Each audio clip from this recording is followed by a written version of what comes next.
Good morning, Elargu Shubhodaya.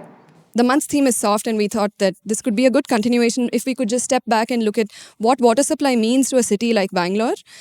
Because we have an abstract notion of the river Cauvery, but then when it finally flows down into our homes, it's very, very different. So we wanted to understand a little more about this.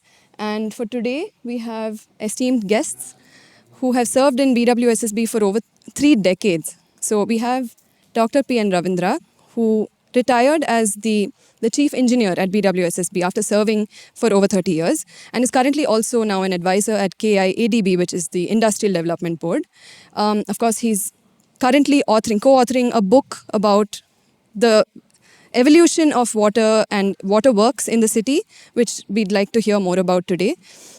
He's in various committees, has won various awards, has written multiple papers, and comes from, he has a PhD in environmental engineering, and some of his achievements in BWSSB, of course, I can't list all of them, but the main intents have been innovation into the supply, which reduces in one of the projects where there has been reduction of wastage in our supply. Another interesting project, I don't know if you remember reading about it in the papers, Project Spurti, which was to convert sewage water into potable, which is drinking water. So hopefully we get to hear more about this from Sir today. We also have joining us BM Manjunath Sir, who has served as over 30 years of experience in the BWSSB and has been instrumental in producing the first rainwater harvesting theme park. I don't know if you guys have seen the one in Jainagar. So he was instrumental in developing and bringing. So as AEE and PRO, which is an interesting combination, he's had the experience of awareness building as well and, connecting the technical and the public facing fields in BWSSB. So with a warm welcome, I'm very happy to invite both Dr. Ravindra sir and Mr. BM Manjunath onto our stage. Hello, namaste to all of you, each one of you. I served in BWSSB close to 40 years, 38 years. After that, government appointed me as the head of water cell at KIADB. And since 2018, I am in KIADB. All my service, it is in water. In 2020, in Institute of Engineers Bangalore chapter, a guest was invited to deliver a lecture on water conservation, water, so many things.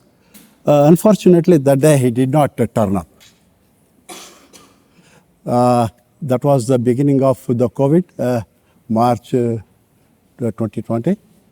Then Jasmel Singh, who was our boss at BWSSB, asked me to prepare one small note and give a lecture on Bangalore, history of Bangalore water supply. One day, with the help of Manjunath, we prepared an essay, 2-3 pages, and then we presented to the audience. Obviously, the audience number in any places, it will be like this only. It will never cross 100. I don't know. Earlier it used to be very good. These days, people are not so much interested in this kind of activities. Okay. After the lecture, presenting that essay, then everybody suggested me, why don't you develop into a proper 100-page or 200-page note on history of Bangalore water supply. Then that was the COVID started, had ample time, started collecting a lot of information, and finally I came out with a book, Bangalore, the Chronicle of Water. It will be released in this coming month, between 10th and 15th of November it will be released. It talks exclusively on the water related to Bangalore. Okay.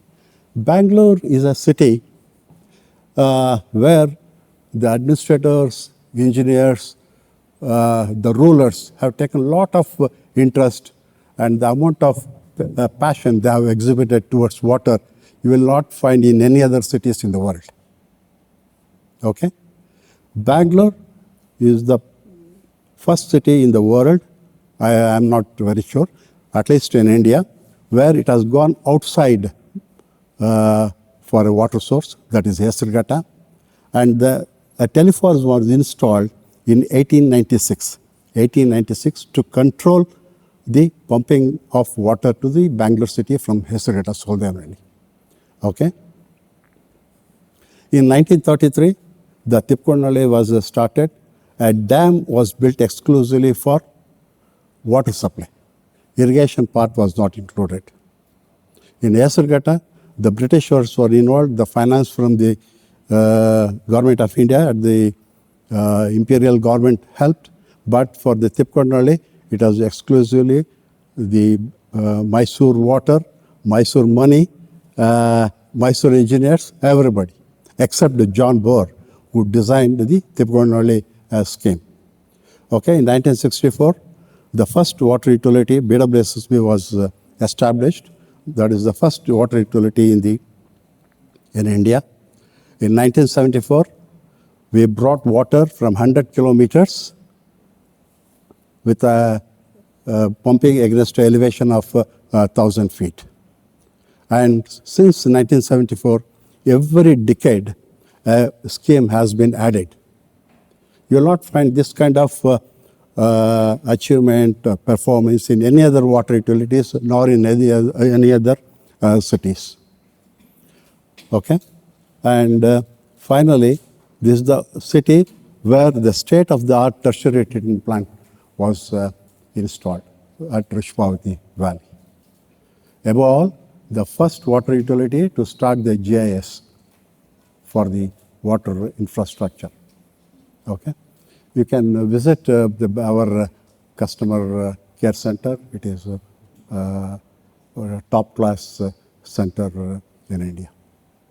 Okay, this is a little bit background. Bangalore, as you all know, is a very dynamic city. It started with a small hamlet, small village, less than 1 square mile. Now it is 800 square kilometers. Okay, maybe there is a places peripheral Bangalore. It has gone beyond that also. Bangalore is actually a lake, land of lake. One captain sent by Cornwallis in 1789 or 90 to find a different route for Mysore or Srirangapatna. When he visited, I've forgotten the name of the captain, he said it is a place of 1,000 lakes. He said 1,000 lakes. Okay. After that, the lakes have been since 6th century also. The first lake, Bellandur, people say it is started by Cholas. If you visit the archaeological department, you will find contradicting information, but still I believe it is Chola who started the Bellandur and later developed by Kempegowda I. Kempegowda I, very great person with foresight. He knew the lay of the land like the back of his hand, and started many temples, lakes, and they identified the points where the valleys or the flows, in the 4 directions from north to south. Rishpavati Valley, Hebal, Kormangland, Chalagata. Across all that, close to 262 lakes were established. Little bit outside these valleys, there were another 200 lakes. That's how people said there were 500 lakes in Bangalore. The actual lakes in 800 square kilometers, it is about 262 lakes, not 500. A lot of contradicting information are there. We were also finding it so difficult when we were started documenting about the lakes. Okay, a lot of information, what we had thought, what we understood, later proved wrong. Okay. The lakes were indirectly supporting the drinking water for the city of Bangalore. Many people did not go to a lake to fetch the water. Maybe they were using it for bathing, washing of clothes and all that. There were dug wells surrounding the lakes which were used for drinking purpose. Okay? It was a combination like, of course, surface water and the groundwater. Groundwater for the drinking and consumptive use, and the surface water lakes for all other purposes. This was being continued for a long time. Many rulers established new lakes. Sankey was, tank was built by Richmond Sankey when there was a great famine in Bangalore between 75 and 77, and also in 1868. They thought of building a small tank exclusively for the cantonment. Bangalore was actually a twin city at that time, Pete and then cantonment, a black town and a white town. Okay, this is actually written in several documents. When we were going through some of the archaeological documents, we found Britishers who used to write black town and white town. Okay. Sankey could not able to achieve a perfect solution for the cantonment, and that tank, Sankey tank, was leading the water into the Miller's tank also. The Cubban and then another person, they were interested in developing a lot of lakes inside the cantonment, because Pete had more number of dug wells than the cantonment, and the water scarcity, water problem was severe in cantonment area than in Pete. So they were struggling to get a good quantity of water, because Bangalore was growing like anything, and most of the Britishers were opting to stay in Bangalore rather than in Pune or Chennai. In between, what happened, because of the Great Famine, and there was a plague in 1888, people thought of using, not thought of using the lake water or the some other thing. They were resorting to wells, but lakes also became very contaminated for different reasons. Okay, Ronald Ross was deputed to Bangalore at that time to find out the exact reason for cholera, plague, diphtheria, and typhoid. He pointed out that it is all because of the contaminated lakes and wells. So you should go outside the city, a pristine source where it is not contaminated, and bring the water. That's how the seeding for Hesurghata started.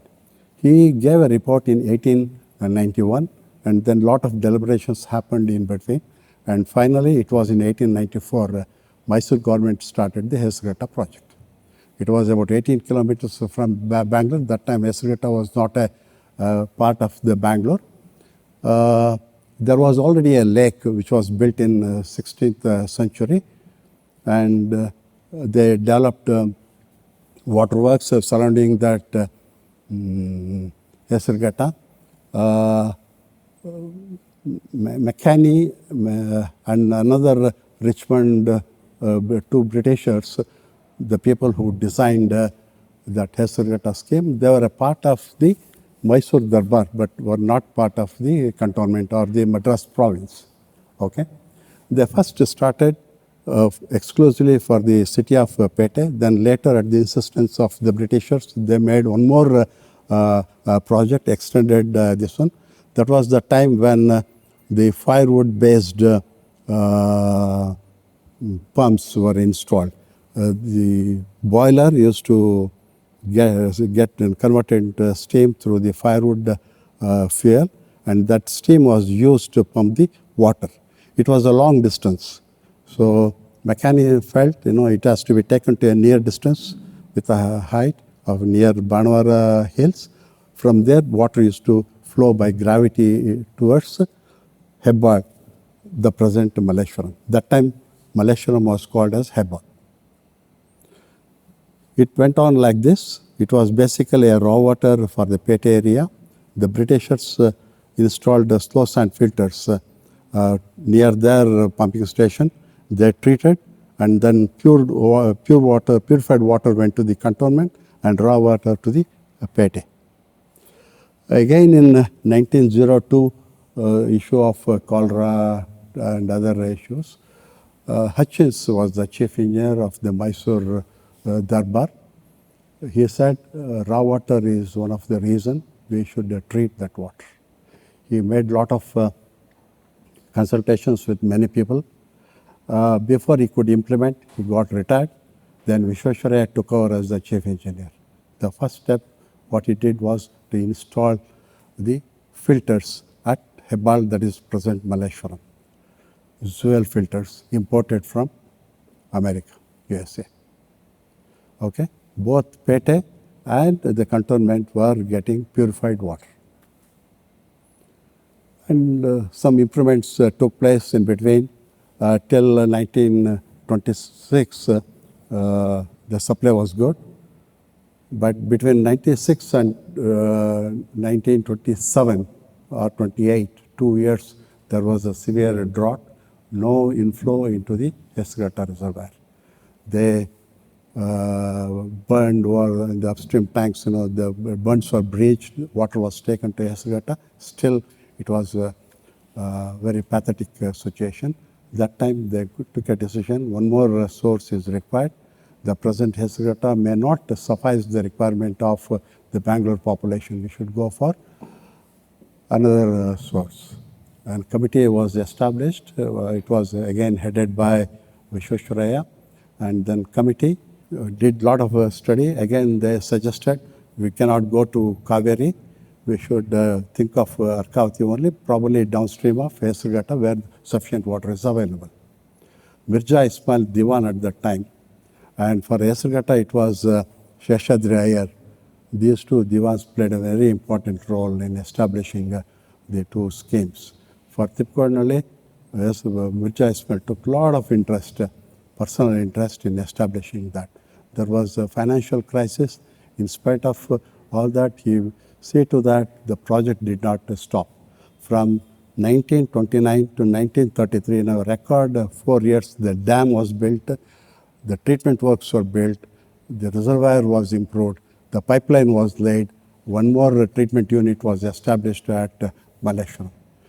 In today's world, it is unimaginable. We cannot think of building such a dam in 4 years' time.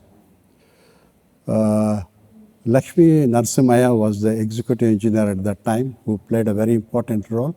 We should all remember such people. He was a very good executive engineer. He did an immense service to that Tipkonale scheme. That was the scheme where a big dam was built exclusively for the water supply. You will not find such a scheme anywhere in India where a dam has been built exclusively for the water supply. Okay. Bangalore was growing like anything. The population was growing, and from 1933 till 1958, lot of improvements were made to Tipkonale scheme, which was started with minimum water requirement for about 55 liters per day per capita. People thought it should be increased, and the population was also increasing.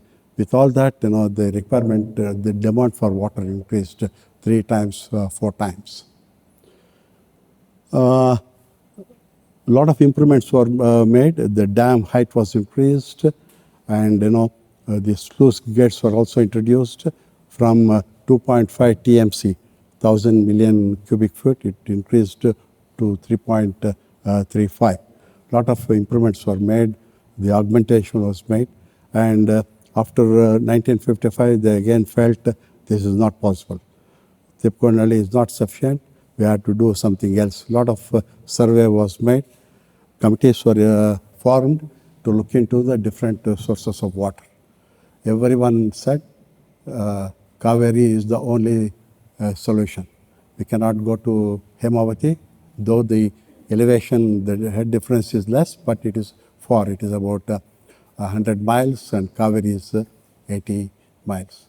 This was the suggestion which was given by Srinivas Iyengar in 1926 that we should go to Cauvery instead of depending on small sources like Tippkonalli, Esugata. Better we once for all go to Cauvery and bring the water. That time it costed about 10 crores. Vishweshwara said that is a huge money, it is not possible. We will only do Tippkonalli. So an expert committee was formed. They all said Cauvery. The scheme costed about 25 crores. It was in 1958. Government said, not possible. This much money government cannot.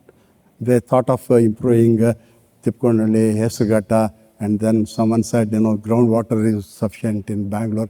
This is all that. People went for hesitation. A lot of protests were made. They said it is only Cauvery which should be taken up. No other source will handle this water scarcity. Okay. Yes, Nijalingappa was the chief minister. It was in 1964. He made a bold statement that, we'll bring Cauvery water. It is costing about 26 crores. We will take up this. That was a bold step which was taken by the then chief minister. The World Bank was contacted. World Bank said, we will, but on two conditions. You need to establish an exclusive water utility. The present municipality cannot handle all this road, buildings, water and all that. You need to have an exclusive water utility and you should increase the water rates. No free water. That's what World Bank said at that time. In a record time of 2 months, Chief Minister established BWSSB, Bangalore Water Supply and Sewerage Board. They said in July, it was in August, it was passed in the legislation. In September, all formalities, President gave an approval to the bill. And from October 2nd, on the Gandhi Jayanti day, BWSSB started functioning. When it came to increasing the water rates, abolishing the free water, lot of protest in Bangalore. It went for nearly 1 year. The estimate, the designs which were developed by PWD engineers was vetted by the World Bank. They said this is not so appropriate. It has to be by an experienced consultant because the water has to come from 100 kilometers and the elevation is also more than 1,000 feet. Then Bindy and partners, the London experts came. They prepared a rational design. Till today, we are following that.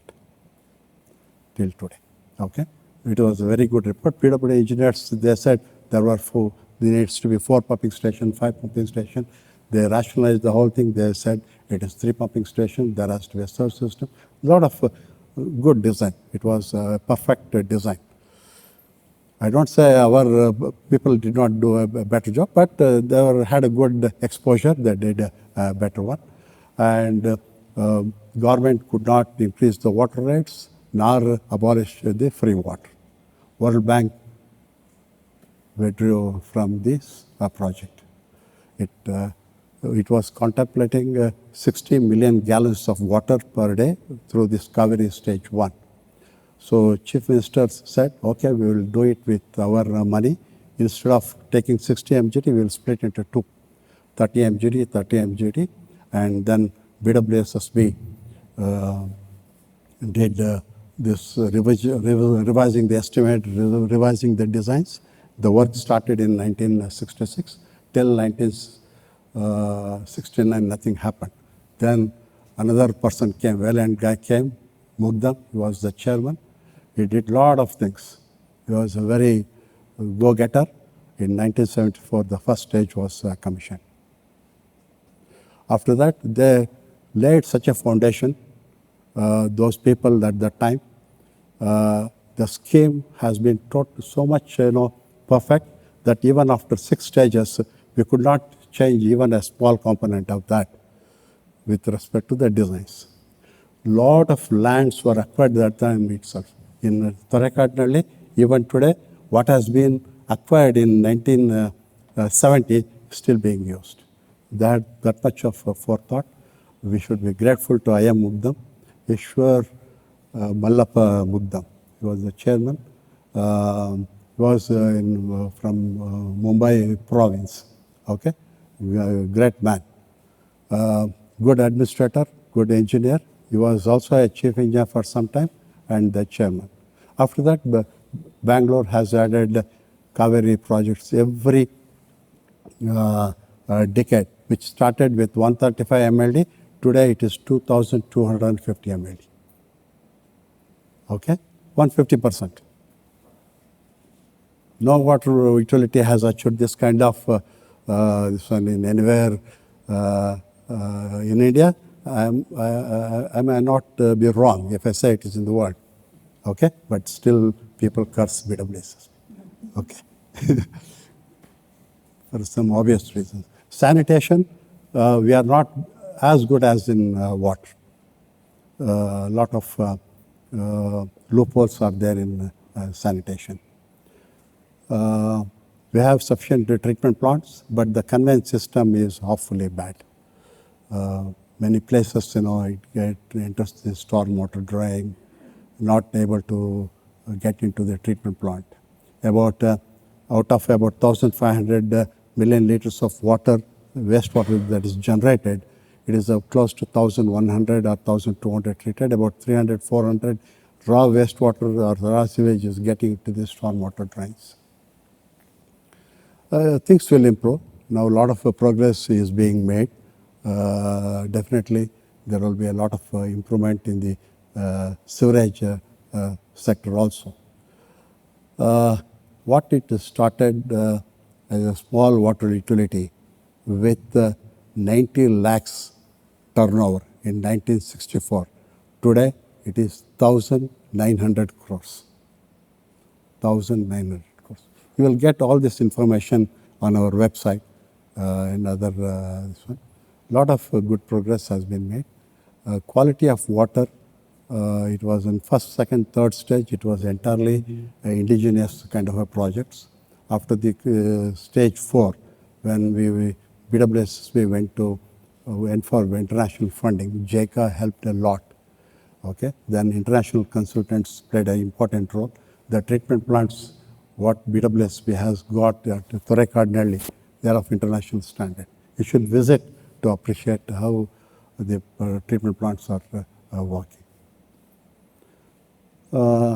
This is a short story how the water Bangalore has experienced from lakes, wells, to the Esagata, then to Tipkonali, now Cauvery. Every drop of water in Bangalore today it is coming from Cauvery. There is no conjunctive management. A city like Bangalore, a metropolitan city, should at least have 3 sources. Most of the cities have that kind of arrangement. Unfortunately, Bangalore, it is not like that. So we should all pray God that nothing should happen to Cauvery River. Cauvery, of course, a lifeline of Bangalore and a perennial river. It was once upon a time. Once it was used to produce about 1,700 to 1,800 TMC of water. Now the average has come down to around 1,100 or so. Okay, the tribunal has said it is about 750 TMC. It has taken a lot of factors. They said reliable water that is always be flowing in river Cauvery right from Talkaveri up to the Bay of Bengal. It is about 750 TMC. Do you know many years it has been proved wrong. It has gone less than 500. Very precarious condition. Okay. This is a small story regarding the Bangalore water supply. If you have any questions, or maybe after Manjunath to speak about other things, we can discuss. It can be an interactive one. I think what I have told you makes sense. Thank you.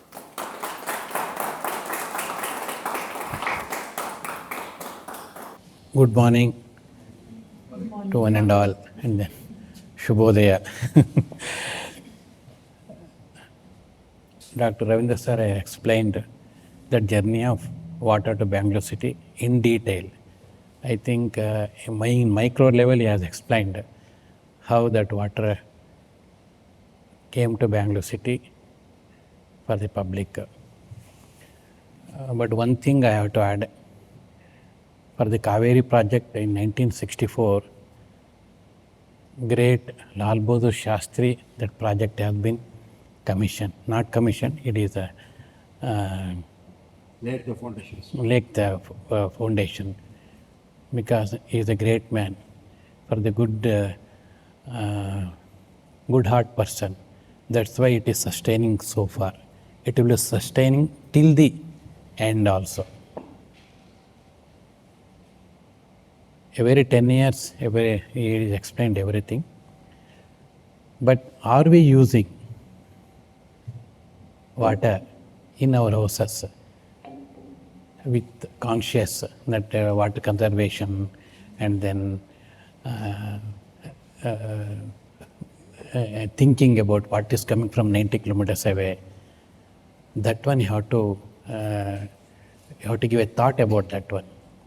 In this regard, that Bangalore is having a 800 square kilometer, and also average 100 years average rainfall is 1000 mm. If you store every drop of water, means what you are getting the water from Cauvery, 19 TMC, that much water will be available in the Bangalore city itself if you store it. That is not possible, everybody knows. In this regard, BWSSB and also Government of Karnataka decided to make it compulsory for making rainwater harvesting during 2009 August. At that time, those who are constructing 30-40 site in new building, they have to adopt rainwater harvesting. And then which are already constructed in the building in 60-40 site, they have to adopt the rainwater harvesting. This was the initial compulsory they have made it. Then it has been changed nearly 4 to 5 times. Finally, at present, what is there since last 4 years, if it is roof area, if you consider roof area, means they have to adopt rainwater harvesting 60 liters per square meter. For the open area, 30 liters. That means that much of quantity of water they have to recharge it, or they have to store it and reuse it for that one. That is the amendment has been made. If you want to construct a building, means that much of rainwater harvesting you have to harvest. That is the scenario. But it is not actually, you have to think ourselves, because I came from the village background. Before going to school, because in Hassan area rain was more, rainy days are more. That's why I used to fill the water from the rooftop to the storage, then I have to go to the school. Because from that day, we know there's importance of water. Otherwise, I have to travel nearly 1 kilometer away from our house. I have to bring the water and then store it. That's why immediately I will get up and then storing the water, and I am going to school. Why I am asking this one? Because everybody should understand that importance of water, where it is coming, how to use it and all.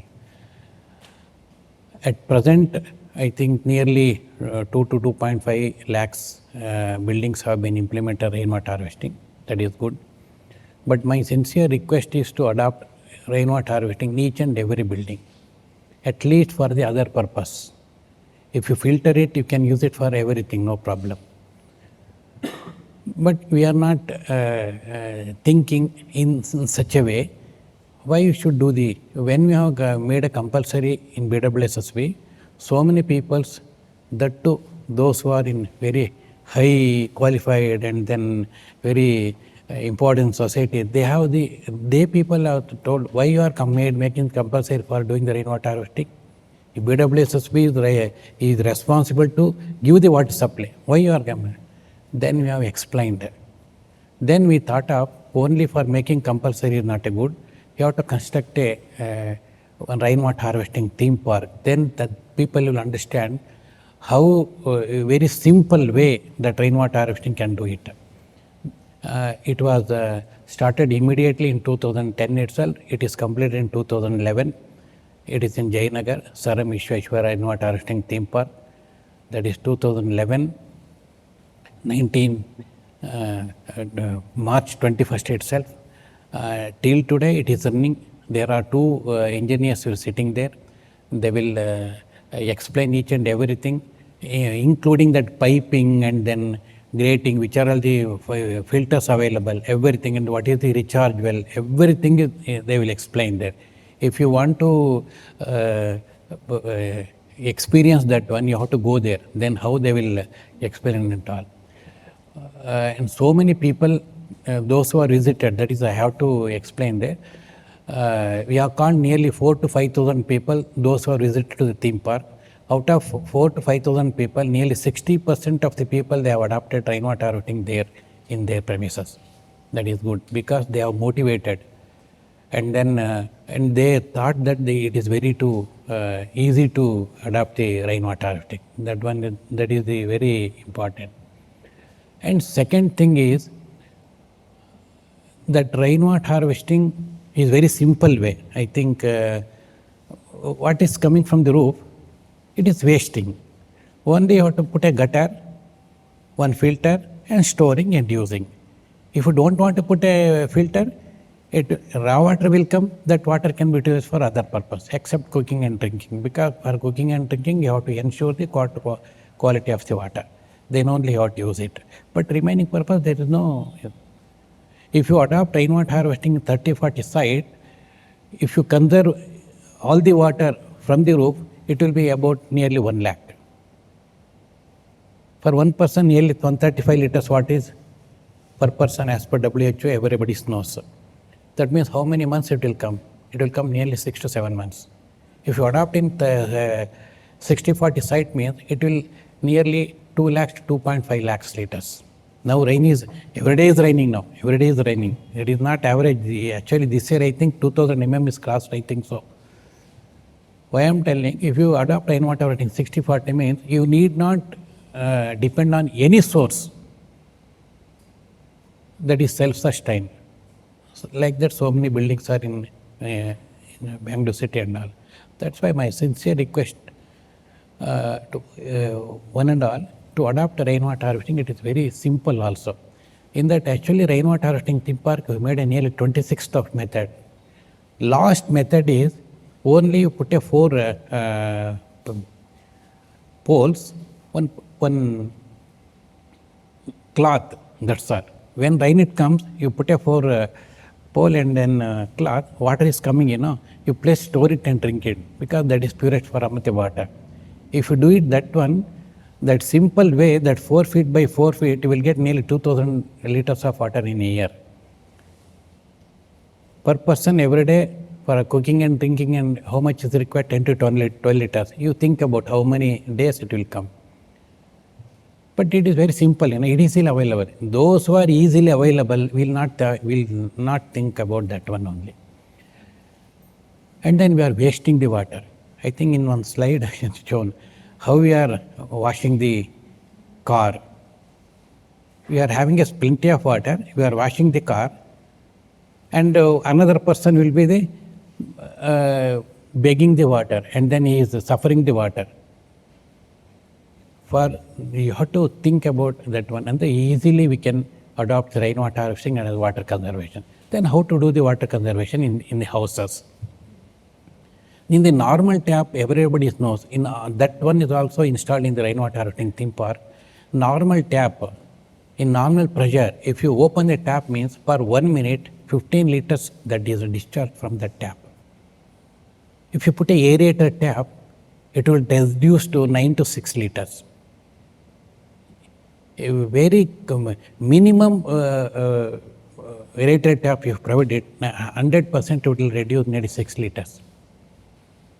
In the house, we are staying in the 4 members means for washing the vessels, you have to open a tap nearly 10 to 15 minutes. Then only all the vessels will be in. If you put that aerated tap and wash it, in each day you will 90 liters of water savings will be there. 10 minutes means 150 liters. Then if you put a aerated tap means it is reduced. I am telling minimum 60 liters will be reduced. That will come under 90 liters. Why I am telling, if you put a aerated tap, that much of water will be saved. In about 2 years back, last February, there was a water crisis in Bangalore. At that time, we made a compulsory to put a aerated tap in all the houses. At that time, nearly more than 10 lakhs aerated tap has been installed, by which nearly every day we are saving nearly 100 ml of water. Only we are thinking about one house, but BWS is thinking about nearly 12 lakhs water supply connections. In that 12 lakhs, there are so many apartments also. That means if you consider each house means it will come under nearly 20 lakhs of houses. And while using, you have to consciously ಪ್ರಜ್ಞಾಪೂರ್ವಕ, ಇನ್ ಕನ್ನಡ ವ್ಯವಸ್ಥೆ ಪ್ರಜ್ಞಾಪೂರ್ವಕವಾಗಿ ನಾವೇನಾದ್ರು ನೀರನ್ನು ಬಳಕೆ ಮಾಡದೆ ಅಂದರೆ ಅದಕ್ಕೆ ವ್ಯಾಲ್ಯೂನೂ ಇರ್ತದೆ. ಅದಕ್ಕೆ ನೀರೆಂದರೆ ನೀರಲ್ಲ, ಪಾವನ ತೀರ್ಥ ಅಂತ ನಿಸಾರ್ ಅಹಮದ್ ಅವರು ಹೇಳಿದರು. ಅಂದರೆ that is purest form of water. ಅಂದರೆ ಯಾವಾಗ ಅದು when we thought about that mean when we trust to drink the water, at that time that we think that value of the water. Final view of my about water is, one is adopting rainwater harvesting in all the houses. It may be 20-30, it may be 30-40, it may be 60-40. You have to do the rainwater harvesting. And second thing is water conservation. Unnecessary, you should not waste the water. And third thing is reuse of wastewater. We can use it, reuse of wastewater also, but you are not using it from the washing machine and all. That you think about later, no problem. If it is apartment means they have already adopted wastewater treatment, and also they are using for the car wash and then floor wash and all the things. In BWSSB, and another thing we have made in a compulsory, that means for the construction of the building they have to use the wastewater, treated wastewater only. And there is in website, you go the website, it will be available in nearby our STP plant. They will supply the water through water tanker, 100 rupees per 1000 liters. That means 600 rupees. There is a compulsory also. Otherwise, they will not give the permission to dig the borewell also, and then it is a compulsory. You need not use that potable water or borewell water. They have to use the treated wastewater only. In this regard also, that so much of water is savings. That means but everybody knows, if you use it in the house, 1000 liters means 800 liters will be converted as a wastewater. That it will go into the valley and all, and then after it will go to the treatment plant. Instead of that one, you have to reuse it. Then it will be easy for us. But only how to change our mindset, that's all. And I requested all the those who are participated here, you please visit once at least rainwater harvesting theme park. Then you will have an idea about how it is easy to adopt rainwater harvesting and water conservation. And also reuse of wastewater is also there. That one also you can see there.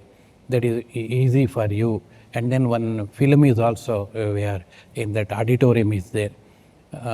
In that we are showing the film and how that water is important for the needy person. That film is also there. That's why it is my sincere request. And then lastly, that water conservation is very, very important. At least those who are not adopted so far that aerated tap, you please put it. It will be within 100 rupees only. It is perforated, that is knob of the tap, that's all. You can fix there. That much of what is enough, but simply you are wasting the water, that's all. The two things, if you adopt it, because in Cauvery 6 stage, it is coming, but finally there is no what is a scenario for the Bangalore city. That's why you have to think about that one. Already 5th stage is completed. So 5th stage, 6th stage is yet to be started. But city is improving, developing. But what is required? Then for that one, you have to think about that one. Each and every person have to think about the what, because that Bangalore city is not formed in the any river or seashore or something, and it is also elevated place. Only from the 90 kilometers away from the Bangalore city, Cauvery water is coming. That Tipkonali, now we are getting a little bit of water, because last time that rain was more, but only that perennial means Cauvery only. That's why you have to think of the adopting rainwater harvesting. Water conservation is very, very important. Thank you.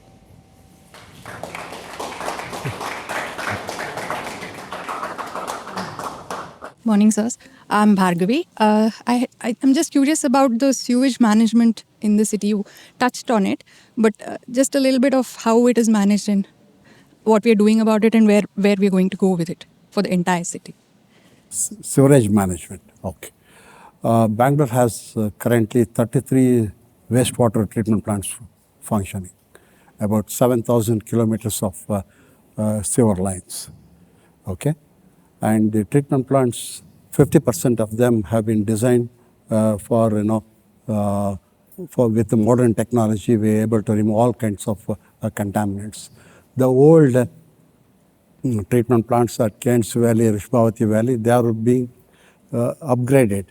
Okay, once the upgradation work is over, then those plants also will be producing good quality treated wastewater. It is pretty good when compared to water supply. If we give about 90 marks or 80 marks to water, it is about 60 marks to wastewater. Main problem in Bangalore, because of the geographical nature, lot of undulations, and conveying the wastewater is a big challenge. Okay, that is the reason why you will find many lakes and stormwater drains all the time with the wastewater. And at many houses, they connect their rooftop rainwater into our sewerage system. That is creating a lot of problems on the conveyance system as well as on the treatment plants. So I just wanted to know your perspective.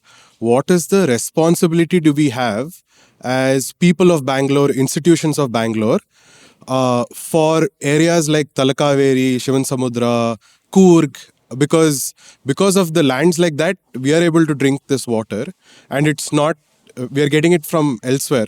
And therefore, we should also have some responsibility, I feel. But I wanted to get your views on this.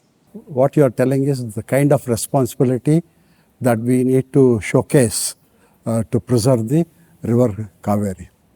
Okay? Use less water. Okay. Cauvery River, of course, apart from this, to talk generally about Cauvery, there is a climate change column, there is a direct categoric observation is that the water generation in Cauvery has drastically reduced. Okay, maybe for several reasons: rainfall pattern, underground water depletion, and sand mining, encroachment, and if you go to the places near Nanjangud, Srirangapatna, and T. Narsipura, especially in summer, it looks just like a gutter, Cauvery. Okay. Not only Bangaloreans, all other people also should do their bit to preserve the river Cauvery.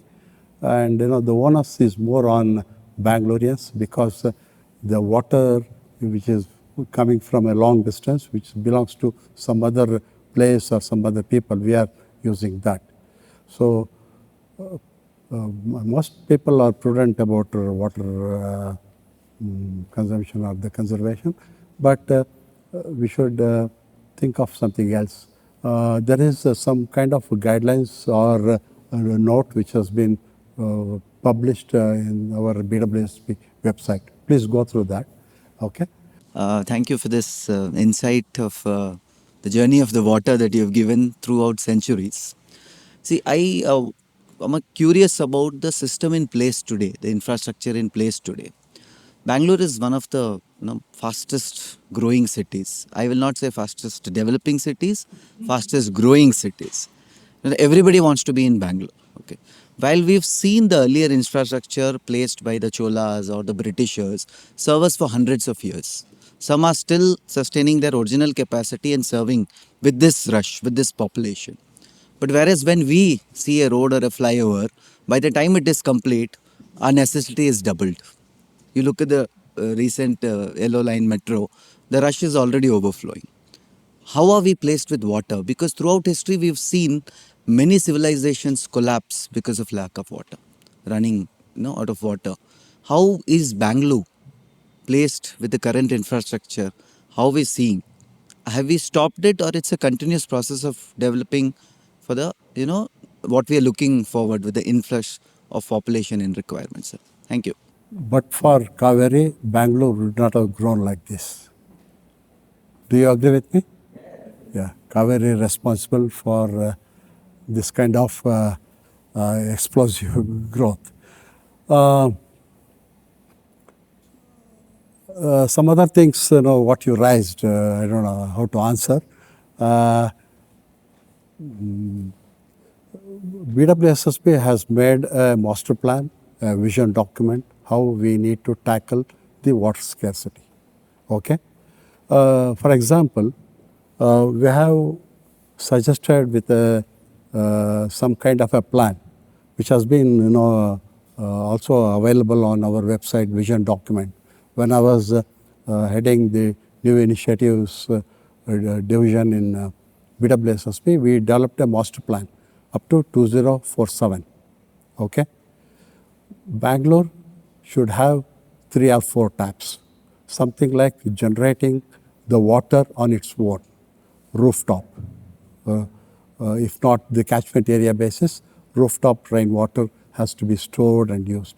Many people have, there are case studies where people just relying on the rainwater and sustaining and thriving. Shivkumar residents, Roop Kumar residents, they are not taking BWSSB water, but still they are managing with their water. Probably they must be having a dug well or and then rainwater. And the water, the one which is used for washing clothes, is not let out or drained. It is captured. They use it for flushing the toilets. They use it for gardening. Because washing water used for washing clothes has got only less than 1% impurities. So, okay, if you little bit agitate that water, the top 1/10 of this one can, if you skim off that, rest of the water is good. It can be used for all purpose except for consumptive use, maybe cleaning, toilet flushing, and so many things. Okay, that kind of actions are required from the people. It is both the people and the community and the department. And something like Cauvery water one tap, groundwater, or the one rainwater, whatever it is, and then the used water, which is reclaimed. That kind of arrangement has to be built in each house. Then we can able to handle or tackle this kind. Say population of Bangalore, what it was in 1900, about 1,31,000. Today it is 1 crore 41 lakhs, 140 or maybe more than that.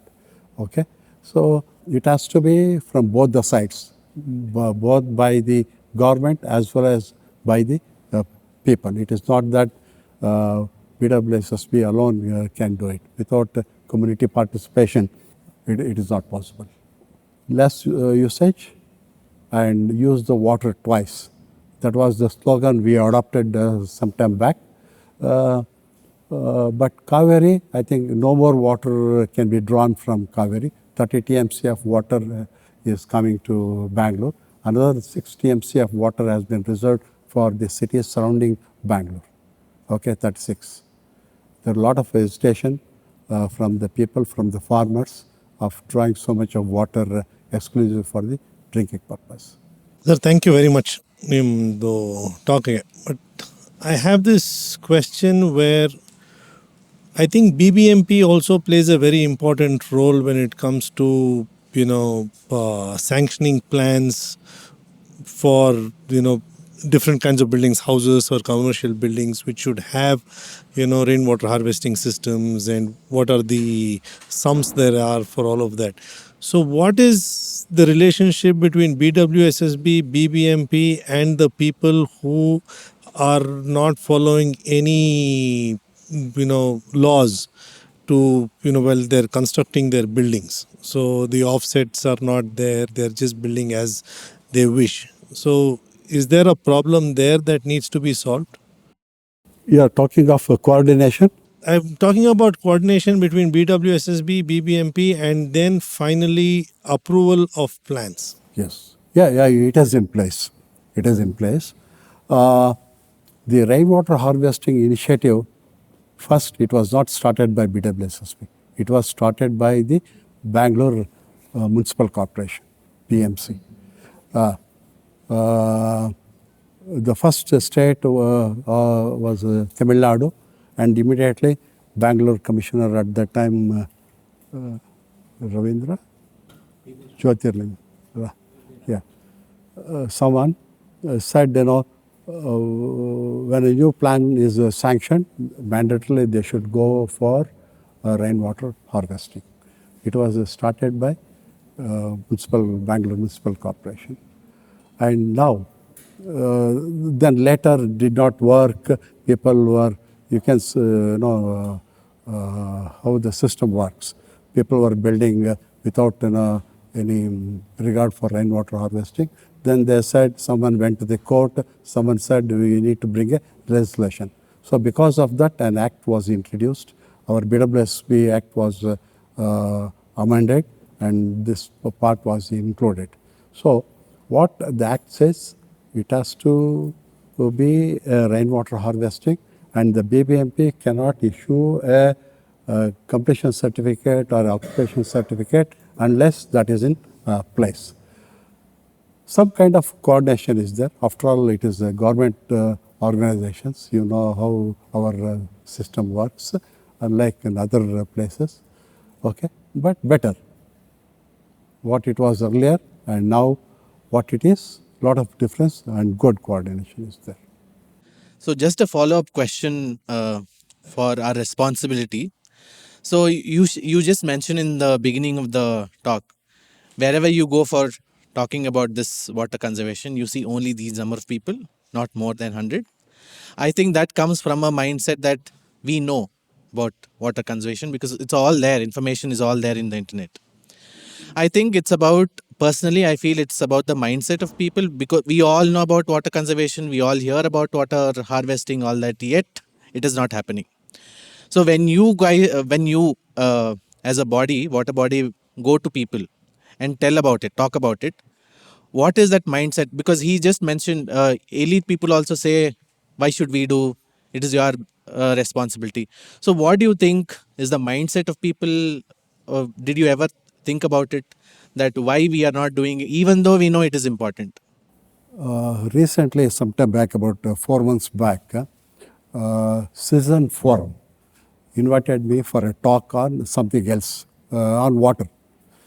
ಒಬ್ಬರು ಹೇಳಿದರು every one ರೀ, ನೀವು water ಕನ್ಸರ್ವೇಷನ್ನು, rain water ಬಿಟ್ಟು ಬೇರೆ ಮಾತಾಡ್ರಿ, ಅದು ಕೇಳಿ ಸಾಕಾಗೋಗ್ಬಿಟ್ಟಿದೆ ಅಂದರು. Say it is in everybody's mind. How they implement, how they practice, there is a lot of difference. Some people say, when we are paying, why we should bother? That was the question when we did a public outreach program about 10 years back. Yeah. Okay. In Whitefield area, we did lot of public outreach program. It was not it was not a smooth that time. There was a lot of water crisis. People use a lot of different mindset, the audacity of the people, especially with the educated class. Okay, not receptive. One person said, I know him. You will hear him in every other day newspaper. That when we are paying, why do you bother? Okay, mindset has to change, but 90% of the people are good. 95%. Only with a few people, it is different. Especially among the working class, it is very, very good. So what the water conservation, the kind of what you call, per capita consumption, what it was earlier, what it is now. When we mooted an idea that 135 liters is a very, very exorbitant kind of a consumption, we should restrict to 100. When we did a survey and a small pocket of about 8 square kilometers or so, we found there was a good response. The consumption went less than 95 liters. World Bank says 55 liters per capita per day is sufficient. 135, it was a British standard. That time, 30 gallons. 30 gallons is converted to 135. But in our CPHM manner, we never talk of 135. We say 135 for a metropolitan city like Bangalore, it has to be 200. Okay? See, when we say 200, the CPHM manual, there are a lot of things written in that, the categories, all that. Definitely, there's a good response from the people, but still use. Earlier, there used to be a bathing tub. Now I don't see in most of the houses, it is not there. That is a straightforward, what shall I say, good response that, they are prudent about water consumption. Sir, can you comment on the shallow aquifer of Bangalore? What is the status and what is the potential? And given the current state in this day, with the kind of affluents that we see and the runoff from the roads, with those challenges, is there a possibility that we could realize the true potential of the shallow aquifers like dug wells? Can we really go back to that era at all?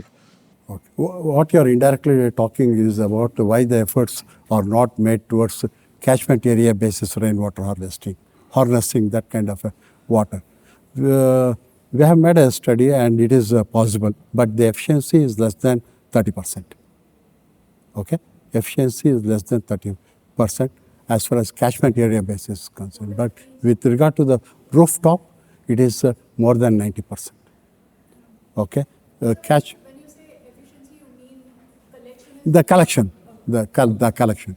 Collection with regard to quality and the quantity, not only with regard to the quantity. Okay? Most of the roads in Bangalore are paved. Okay? So infiltration is very less. So the BWM has come out with an initiative called Million Wells Across Bangalore. Heard of that initiative? Yes. It is possible, but it is easier said than done. Efforts are there. In Hebbal, small area, it has already been taken. We need to see how it is possible. Land, getting a land or using that land, is very, very difficult in Bangalore.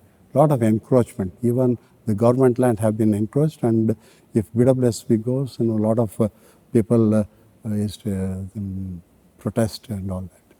So it is happening. It will one day when everything fail, people will listen and ready for the revision or the change.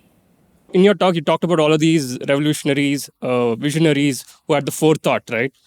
They didn't see the Bangalore that we live in right now, but still knew that something like this has to be done to cater to the development of this city and this region.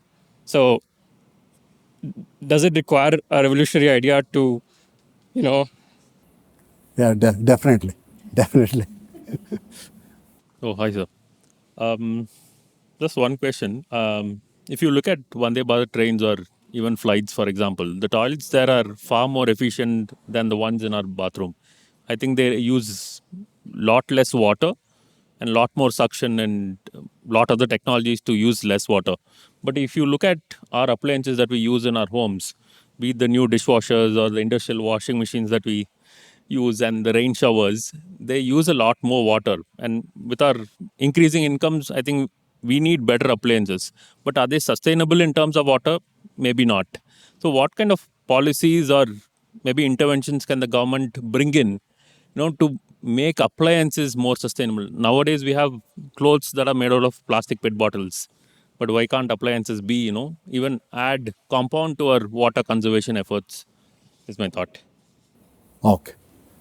About 15 years back, the kind of the water draining which was happening through one flushing, it was close to 11 liters. Now it is 7 liters. 7 liters. The other company which has come out with a more efficient one, it is about 3.75 liters. It is better. And many people have a wrong notion with regard to the dishwasher, washing machines. We have made a study in BWSSB when I was a part of the new initiative. Okay, they use less water than the conventional or a traditional kind of washing. Yeah, we have published. We have published in Indian Waterworks Association. Okay, they use less water. That it's already in place, especially with regard to the appliances. It is already in place. And another which I have seen in US, there is also an aerated kind of washing of the dishwasher. I think Bosch has a similar design. But in the US, I have seen use less water along with the air, which is doing air scouring and water scouring simultaneously. It is happening, and further improvement will be there. It's not a question actually. I always thought water was too cheap. Okay, was too economical. Yeah. So I'll give you an example. We should stop charging per kiloliter. We should charge per liter. One solution. Second is, I live in JP Nagar. In 40 years, 3 days I have not had water. Okay, superb. Go to Harloor Road, where apartments have been built. April, May, June, they pay between 9 to 12,000 rupees a month for water. I pay 600 rupees. I say just everybody pay 10,000 rupees a month, nobody will use that much water. They will use what they need. When you don't value what you have, you will waste. That is the simple solution. We value money. Yeah. We don't value water. Okay. You have observed the recent water tariff revision. Okay. From 2026, you will see a drastic revision. Because earlier it was 25% where sanitary cess, it will be 50%, twice. Yeah.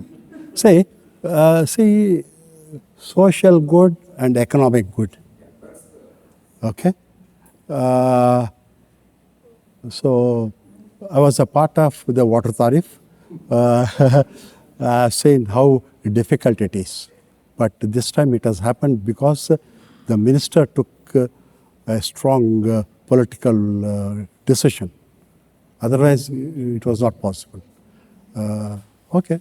Sir, BWSSB under loss, but not to the extent what has been projected. But definitely there has to be some kind of understanding between the economic good and the social. Yeah. Hello. 1 minute. And I will add one thing. You ask about the water conservation, but in our rule also, you have to put a dual flush. Earlier, if you flush it means it will be nearly 10 liters and all. Now 3 to 6 liters. Like that, you have to put it there. dual flush you have to put it. Then that water consumption reduce nearly 40 to 50%. Second thing, it is not compulsory. When you already that sir is explained about the washing machine wastewater, that water can be used for the flushing purpose. Absolutely, there is no issue on that. That even the toilet that will also clean very well. That you have to adapt it ourselves. But if anybody is having a single flush, you please provide dual flush. That now it is available in the market, only dual flush only. You will save nearly 40 to 50 liters of water every day from that out of 135. For flushing itself 135 liters, they have calculated 30 liters.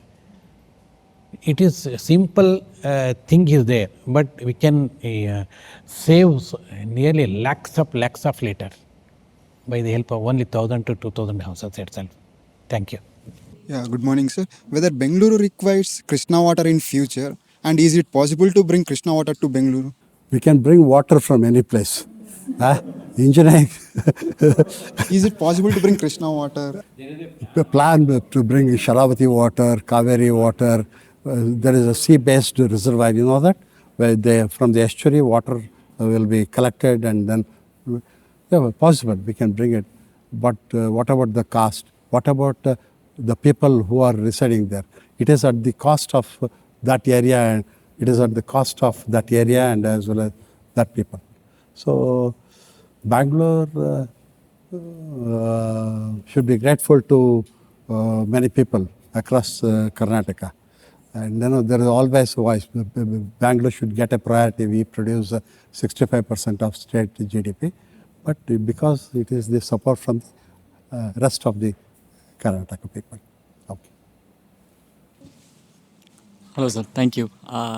So my question is regarding this concept that's been going around, which is the idea of integrated water resource management. Because even though BWSSB is responsible for supplying water, a lot of other things are either at the state level or at a lower level. Say, stormwater drainage or aquifers are handled at the groundwater monitoring board. So things like that. So there's a talk of bringing together different agencies to look at water for a city, because ultimately it's a watershed level problem or a basin level problem.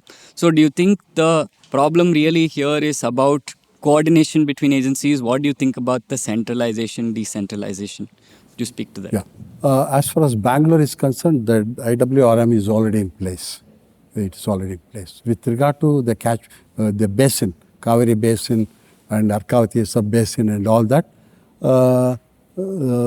some kind of a work is happening, but may not be at a phase what we expect, but it is happening. It will be there. See, they are trying to integrate the groundwater, surface water, intra-basin, river basins, into one under one umbrella. It is already there. It is already there, but implementation, it may take some time. But as far as Bangalore city is concerned, it is already there. Okay, with that, I'd like to thank everybody. I'd like to thank Dr. P.N. Ravindra for joining us today, Mr. B.M. Manjunath for joining us today.